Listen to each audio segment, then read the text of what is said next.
Remember when these two became a hot oddity in Hollywood? No, cholesterol. We're trying to slim down now because we can't get any roles in Hollywood, so we're just eating the whites now. Oh. Let's go back. Tamagotchi, the Y2K.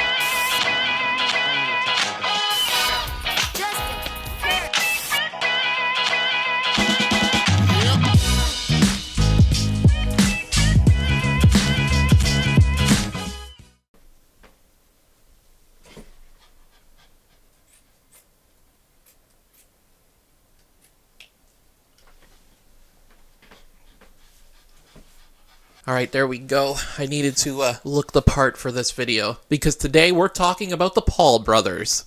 I choose you!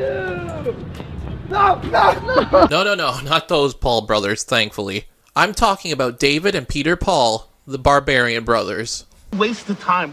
All this for nothing. I was fighting the dragon. Oh, what was I doing? What's this, dragon piss? I briefly spoke about these two in my defunct awards video, where we rewatched 1994's Cybermania, where Peter and Paul make an appearance presenting Sports Video Game of the Year. Being a fan of bad B films, I always knew about them but very little. This seemed like a perfect opportunity to take a deeper dive into their 15 minutes of fame, find out more about who the Barbarian Brothers were, and what made them such a popular yet forgotten footprint in 80s and 90s cinema. Believe it or not, David and Peter are not identical twins, they're fraternal twins. Born March 8th, 1957 in Hartford, Connecticut, they grew up loving to pump iron. David could bench press 300 pounds by the age of 15. David started training first because his nose was so big. He wanted to get everything in proportion with his nose.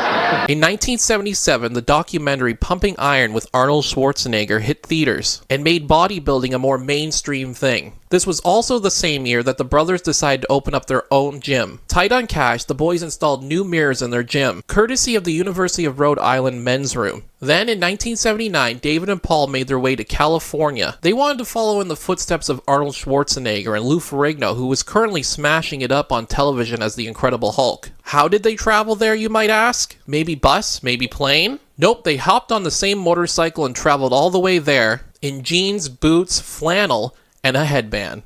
They were out there looking like a buff Harry and Lloyd. After arriving at Gold's Gym, they made a name for themselves by bench pressing 500 pounds. They gained the nickname the Barbarian Brothers for their work ethic and philosophy inside the gym. They seem to be your typical frat guys, antagonizing people in Venice, California, and racking up $6,000 in parking tickets.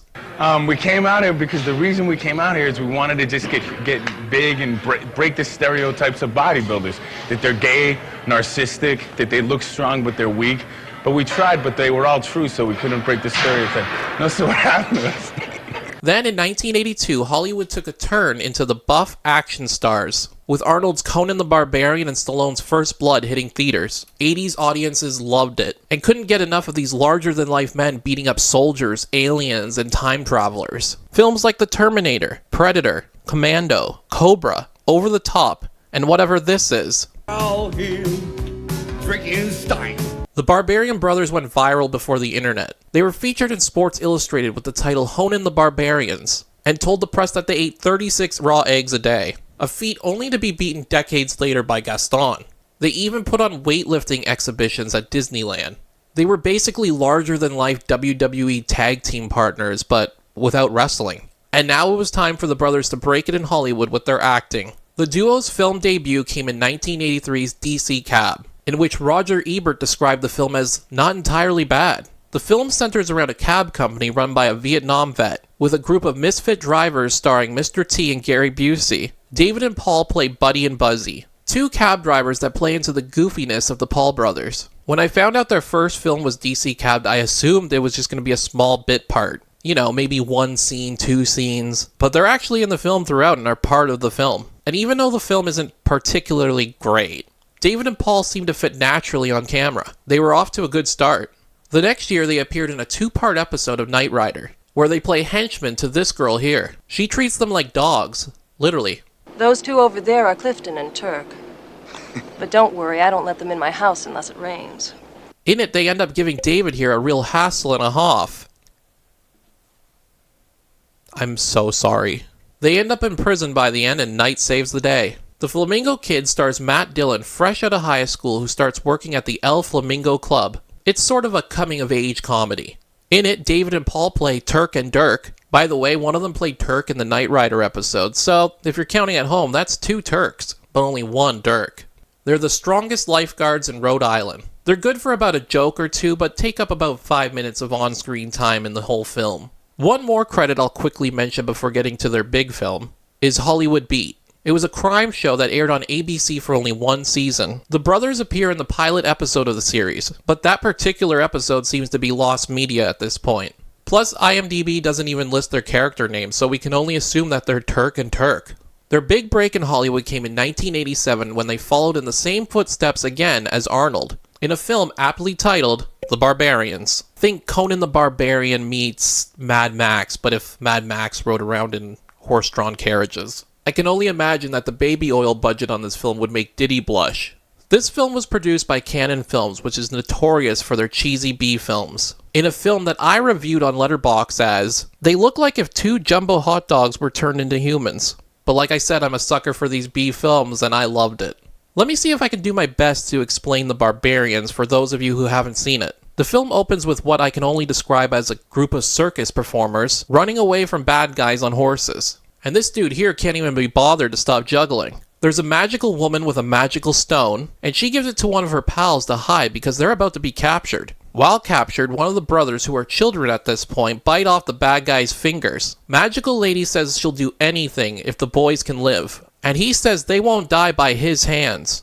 Then a magical Teletubby appears. She puts a curse on the brothers so that they'll kill each other, which apparently doesn't work at all. Are you keeping up with this? The twins are sent off to be slaves and grow up. They want the boys to fight in a pit and kill each other. They put masks on them, but of course at one point during the fight they come off, and for some reason this brother doesn't recognize his own brother, even though earlier we saw them grown up working together. Then suppose you tell me what you're doing with my face! They break out and ride off on horses, and at this point all I could think was, those poor horses having to carry all that. They run into the girl from CSI Miami, who was captured by the same circus people at the beginning. The Barbarians are also captured and forced to be hung because they don't recognize them. They get out of it because they're so strong that they flex their necks and the rope breaks. Then the one brother starts making this noise that I can only describe as a dying seal.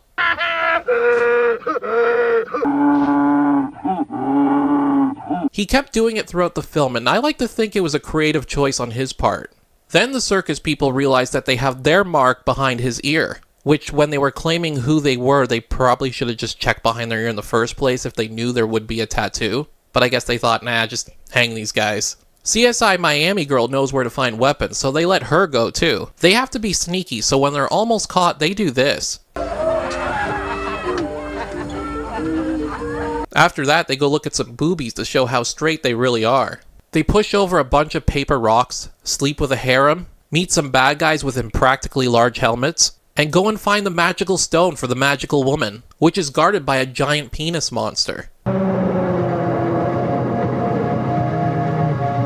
This is where I started to have questions. If the stone gives her magical powers, why didn't she just use those magical powers at the beginning when they were being chased by them? Instead, she just gets rid of the stone.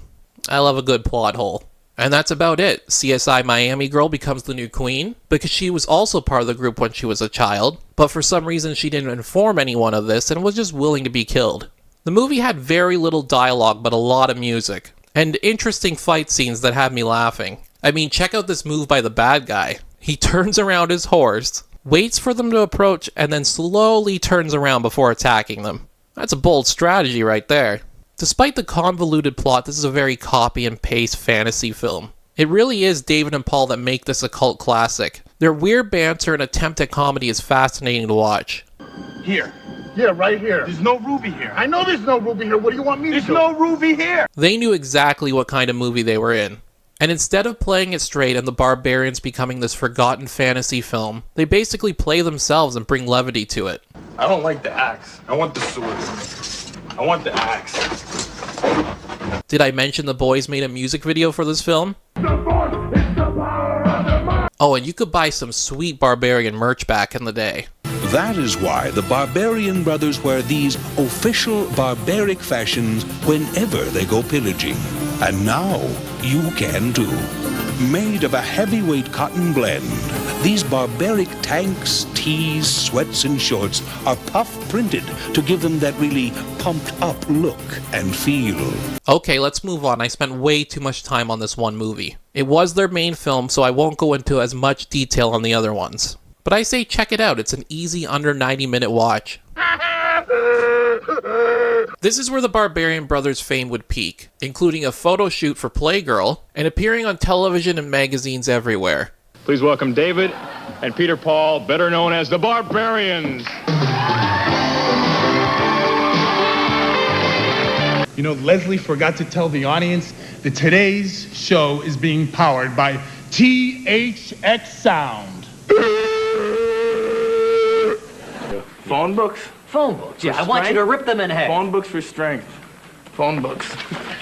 No matter what happens, it's going to turn into something good because we're just going to get stronger and stronger. What we wanted to do was warm up back there so then we could just come out here. They even make a quick appearance in INXS's Devil Inside music video, where they're seen for about 2 seconds with their faces obscured by a shadow. In 1989, the brothers appeared in the TV movie The Road Raiders, a film that was a spoof of the A-Team and the Dirty Dozen. This was another project of theirs that was difficult to find. I could only find a 15-minute clip of the film. It shows their characters, Black and Blue, receiving a prison transfer in the back of an army truck, as they're transferred to Leavenworth.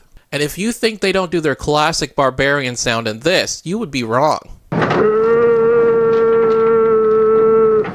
Think Big is the Barbarian Brothers' second starring vehicle. Emphasis on vehicle because we got ourselves a classic old trucker film. There was a time in 70s and 80s cinema that truckers was a hot commodity. Films like Maximum Overdrive, Over the Top, were just a few to feature truckers. Even in Paul Lynde's Halloween special that I covered last year, he uses one of his 3 wishes to become a truck driver.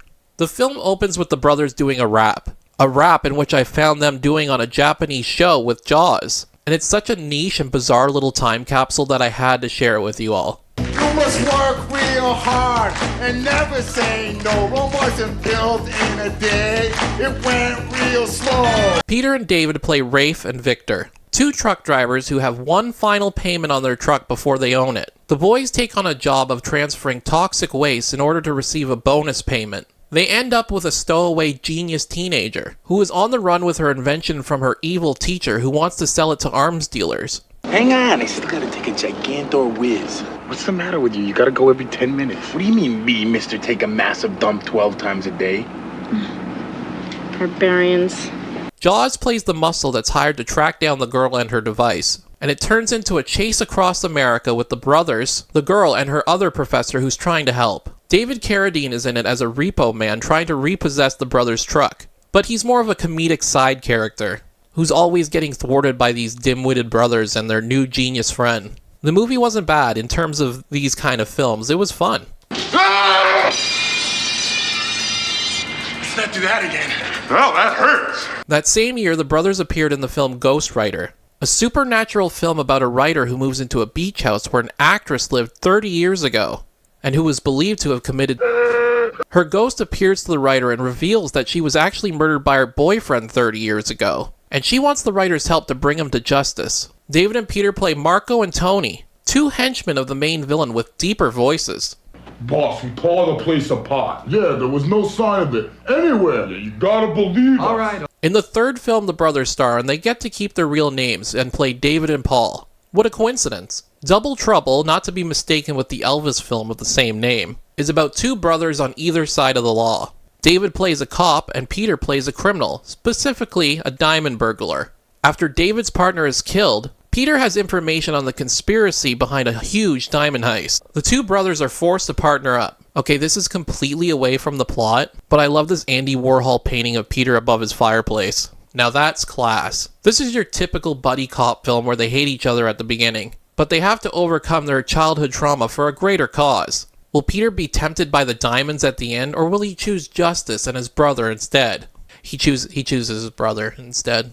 Also, this is the second Barbarian Brothers film where David Carradine makes a cameo. For this performance, the Barbarian Brothers got nominated for Worst New Star at the Razzie Awards. And they were good sports about it because they were the very first nominees to show up to the ceremony. Unfortunately, they lost to David Mendenhall in Over the Top. 2 years later, they would get their biggest film yet, They filmed a scene with Robert Downey Jr. for Oliver Stone and Quentin Tarantino's Natural Born Killers. They play the Hun brothers, but were ultimately cut from the film. Oliver Stone saying they were overacting, but he takes full responsibility for that. Sorry, boys. Their final film together would be Twin Sitters, completing the cycle of cliché action stars by doing a film with children. You know, it's like your classic Arnold kindergarten cop, or Vin Diesel in The Pacifier, or Jason Statham in... Well, I don't think he's actually done one yet, so he's due for one. They also play characters named Peter and David. It starts with the two brothers getting fired from a restaurant and deciding that they want to open their own restaurant. But they don't have any money and the bank won't give them a loan. This guy here is poisoning the water supply, and this guy wants to end it by testifying against him. Why is he poisoning the water supply? Don't worry about it. When someone takes a shot at him in the park, the brothers are there to help save the day by saving this woman and probably breaking this baby's neck. This sparks the man to hire the brothers as protectors of his nephews. It'll be for 1 week while he's off testifying, and it'll be a total of $35,000.